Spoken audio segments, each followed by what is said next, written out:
राधे कृष्ण आप सभी को। आज की वीडियो में हम जानेंगे 16 सोमवार व्रत की पूजा विधि क्या होती है, ये व्रत कैसे किए जाते हैं, कब किए जाते हैं, इनके नियम क्या होते हैं। 16 सोमवार के व्रत से रिलेटेड हर क्वेश्चन का आंसर आपको इस वीडियो में मिल जाएगा। ये वीडियो थोड़ी लंबी होने वाली है, मैं आपसे रिक्वेस्ट करूंगी ये वीडियो को पूरा देखें, आपके हर सवाल का जवाब इस वीडियो में दिया जाएगा।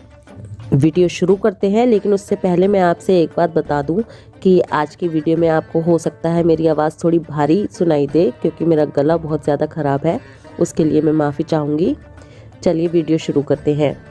भगवान शिव शीघ्र ही प्रसन्न होने वाले देवता हैं, जो बहुत ही जल्दी प्रसन्न हो जाते हैं, इसीलिए इन्हें भोले बाबा कहा जाता है। भगवान शिव को शीघ्र ही प्रसन्न करने के लिए एक तरीका होता है 16 सोमवार के व्रत। इन व्रत का बहुत अधिक महत्व माना गया है। अगर इस व्रत को विधि विधान से किया जाए तो भगवान शिव अति शीघ्र प्रसन्न हो जाते हैं, मन मांगा फल देते हैं, मनोकामना पूरी करते हैं। इसीलिए 16 सोमवार के व्रत का बहुत अधिक महत्व है। सबसे पहले मैं आपको ये बता दूं कि इस व्रत को कोई भी कर सकता है। स्त्री, पुरुष, कुंवारे या फिर शादीशुदा महिलाएं या फिर कपल भी इस व्रत को कर सकते हैं, यानी कि हस्बैंड वाइफ दोनों साथ मिलके भी इस व्रत को कर सकते हैं। और विधि विधान से पूजा के साथ पूरी भक्ति और श्रद्धा के साथ इस व्रत को किया जाए तो आपकी मनोकामना ज़रूर पूरी होती है। इसी के साथ आपको ये भी बता दूं कि ये जो 16 सोमवार के व्रत होते हैं, ये जो आप सोमवार के व्रत करते हैं उनसे अलग होते हैं, और जो सावन के सोमवार के व्रत होते हैं उनसे भी इसके नियम अलग होते हैं। सोमवार के व्रत कई तरह के होते हैं और सबके नियम अलग अलग होते हैं। 16 सोमवार के व्रत के नियम तो बिल्कुल अलग होते हैं, इसीलिए इन्हें थोड़ा कठिन व्रत भी माना गया है। अगर आपको 16 सोमवार के व्रत करने हो तो इसको शुरू करने के लिए सबसे अच्छा महीना सावन का महीना होता है। जैसा कि हम सभी जानते हैं, सावन का महीना पूरी तरह से भगवान शिव को समर्पित होता है। भगवान शिव की भक्ति व्रत करने के लिए सावन का महीना सबसे उचित माना गया है। भोले बाबा को बहुत प्रिय होता है ये सावन मास। तो सावन महीने के पहले सोमवार से ही आप इस व्रत को शुरू कर सकते हैं।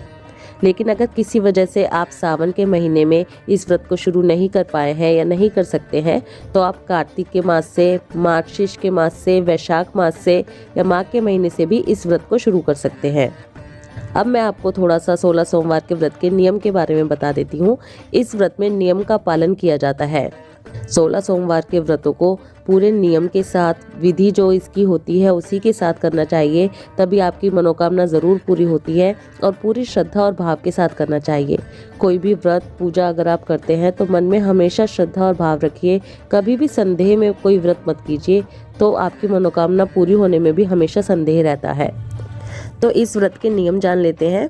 इस व्रत में पूजा का समय दिन का तीसरा पहर होता है, यानी कि आपको इस व्रत की जो पूजा करनी है वो शाम के 4 बजे के आसपास करनी होती है। 4 बजे के आसपास इस व्रत की पूजा की जाती है, और यही इस पूजा का जो 16 सोमवार के व्रत की पूजा होती है, शाम के 4 बजे के आसपास इसका समय होता है, और यही इसका महत्वपूर्ण समय होता है। इसी समय 16 सोमवार के व्रत की पूजा की जाती है। 16 सोमवार के उपवास कठिन इसलिए भी माने जाते हैं क्योंकि इसमें पूर्ण रूप से उपवास रखा जाता है। पूर्ण रूप से उपवास का मतलब है कि इसमें आपको पानी भी नहीं पीना होता है। इस व्रत में आपको पूजा के समय जो प्रसाद आप चढ़ाते हैं भगवान को, उस प्रसाद को 3 हिस्सों में आपको डिवाइड करना होता है, और उसका तीसरा हिस्सा ही आपको खाना होता है। जब आप इस व्रत का खोलते हैं शाम के समय पूजा के बाद, तो आपको भगवान को जो प्रसाद चढ़ाते हैं उसको 3 हिस्सों में विभाजित करना होता है। एक हिस्सा आप ब्राह्मण को देते हैं, ब्राह्मण ना मिलने पर आप गाय को दे सकते हैं। दूसरा हिस्सा आपको अपने घर परिवार के लोगों में बांटना होता है, और जो तीसरा हिस्सा होता है वही आपको खाना होता है। और उसी समय आप जब खा रहे हैं उसी समय आप पानी पी सकते हैं। आपको एक जगह बैठकर खाना है, उसी समय जितना खाना है वो खा लीजिए, पानी पी लीजिए। उसके अलावा आपको ना कुछ खाना होता है और ना ही पीना होता है। इसलिए ये व्रत थोड़े से कठिन माने जाते हैं। इस व्रत का एक नियम ये है कि इस व्रत में आपको नमक नहीं लेना होता है। ये व्रत मीठे ही किए जाते हैं, मीठे से ही किए जाते हैं। इसमें बिल्कुल भी नमक नहीं लिया जाता। इस व्रत का एक नियम ये है कि आप कोशिश करें पूरी तरह से कि आपने जो पहला सोमवार जो रखा है, 16 सोमवार आपने शुरू किए हैं, पहला जो व्रत रखा है उसमें आपने जिस टाइम पूजा की है 16 के 16 सोमवार आपकी पूजा का टाइम सेम रहे। पहले सोमवार को आपने जो प्रसाद चढ़ाया है, जो खुद ग्रहण किया है, वही प्रसाद आपका पूरे 16 सोमवार रहे। यानी कि नियम पूरे 16 सोमवार आपके सेम रहने चाहिए, जिसमें पूजा का टाइम, पूजा का स्थान जो होता है, प्रसाद जो होता है, वो सब कुछ आपका सेम रहना चाहिए। ये आपको पूरी कोशिश करनी चाहिए।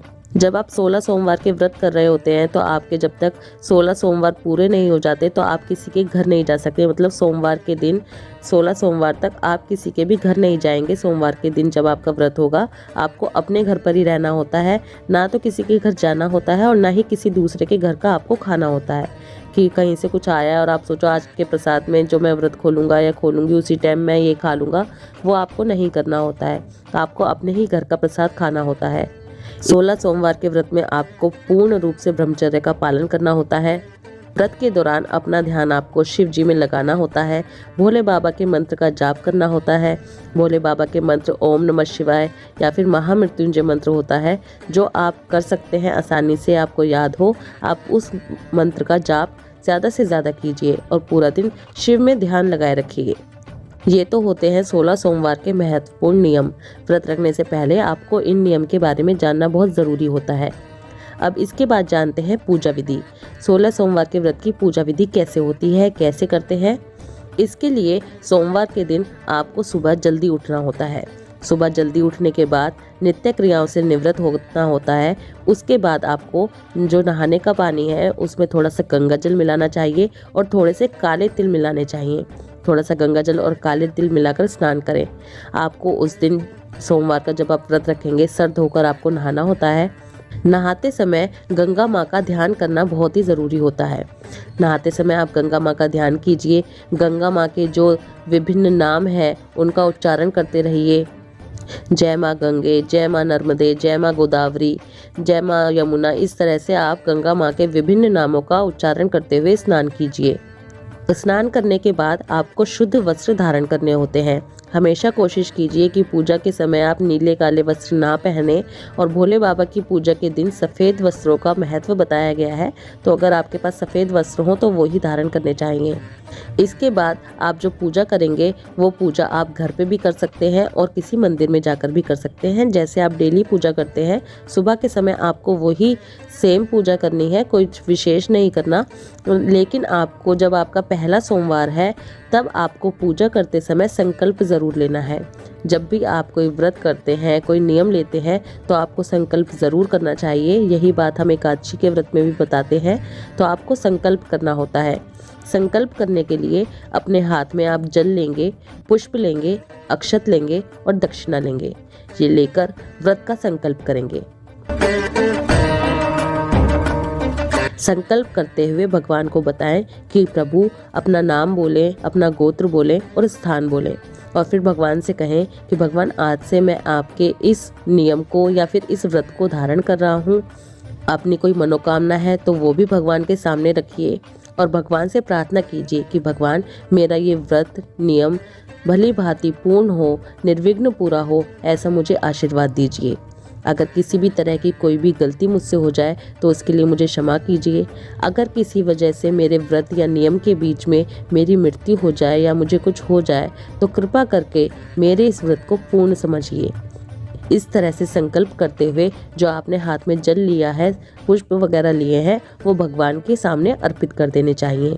अब जैसा कि मैंने आपको सबसे पहले बताया था कि इस व्रत में पूजा का जो समय होता है वो शाम का समय होता है। शाम के 4 बजे के आसपास आपको पूजा करनी होती है। तो 4 बजे के आसपास आपको पूजा करनी होती है। उसी हिसाब से आप अपनी पूजा की तैयारी शुरू कर दीजिए। जो भी सामग्री होती है उन सबको एक जगह इकट्ठा कर लीजिए। ये पूजा आप घर पर भी कर सकते हैं और मंदिर में जाकर भी कर सकते हैं।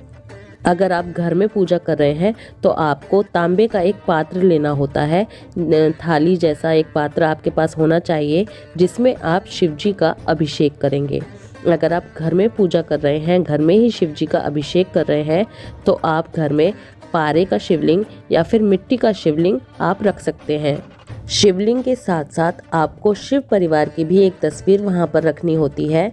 उसके बाद जो सामग्री है वो सब आप इकट्ठा कर लीजिए। सामग्री में आपके पास गंगा जल होना चाहिए, पंचामृत होना चाहिए, सफ़ेद फूल, सफ़ेद चंदन, अक्षत। अक्षत को आपको रंगना नहीं है, यानी कि चावल को किसी तरह का रंग नहीं देना है, सफ़ेद चावल ही इस्तेमाल करने हैं। इसके अलावा जो शिव जी को बेहद प्रिय है, बेलपत्र, धतूरा, ये सब आपके पास होना चाहिए। गाय के घी का दीपक आपके पास होना चाहिए, धूप, कपूर, ये सब सामान भी इकट्ठा कर लीजिए।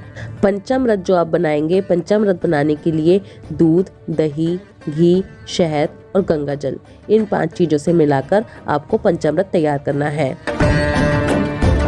और जो आप गाय के घी का दीपक तैयार कर रहे हैं, वो दीपक में भी आपके पास घी इतना पर्याप्त होना चाहिए कि जितनी देर आपकी पूजा चलेगी वो दीपक जलता रहना चाहिए।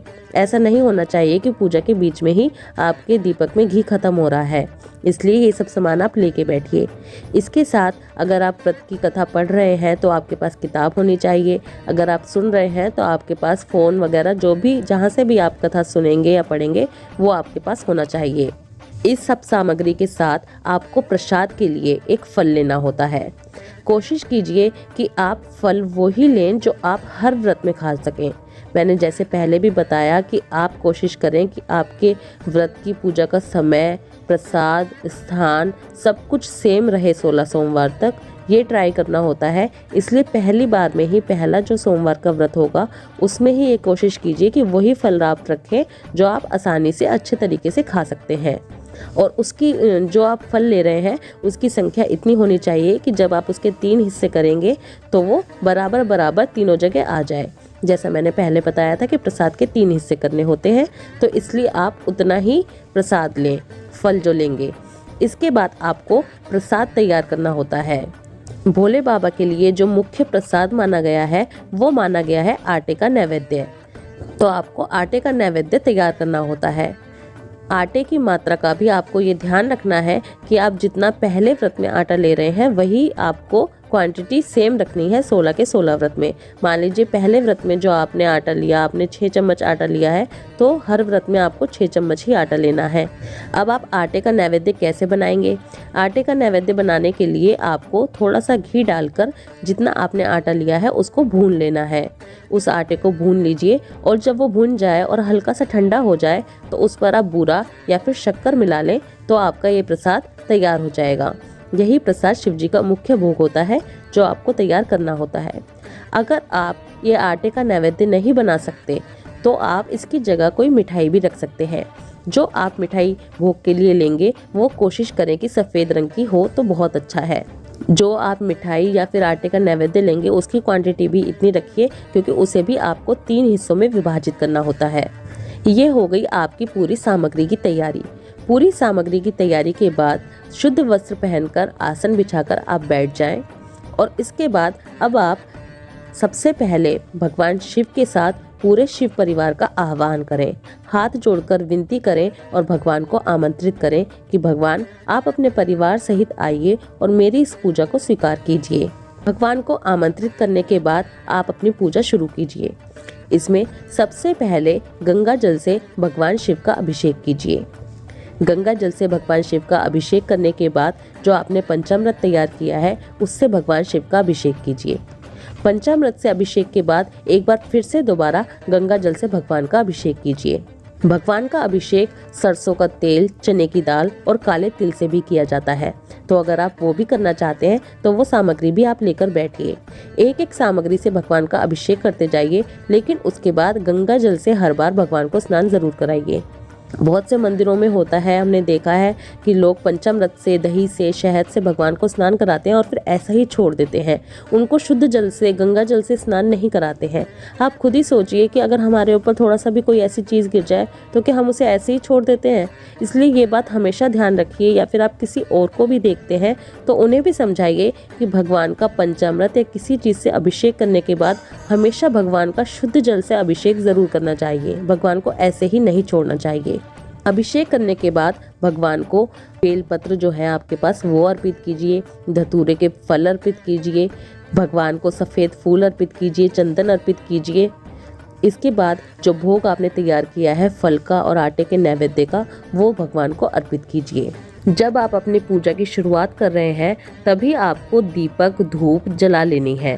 दीपक और धूप सबसे पहले आपको भगवान का आह्वान करते समय जला लेनी है और उसके बाद भगवान का अभिषेक करना है, तब आपका दीपक और धूप जलता रहेगा।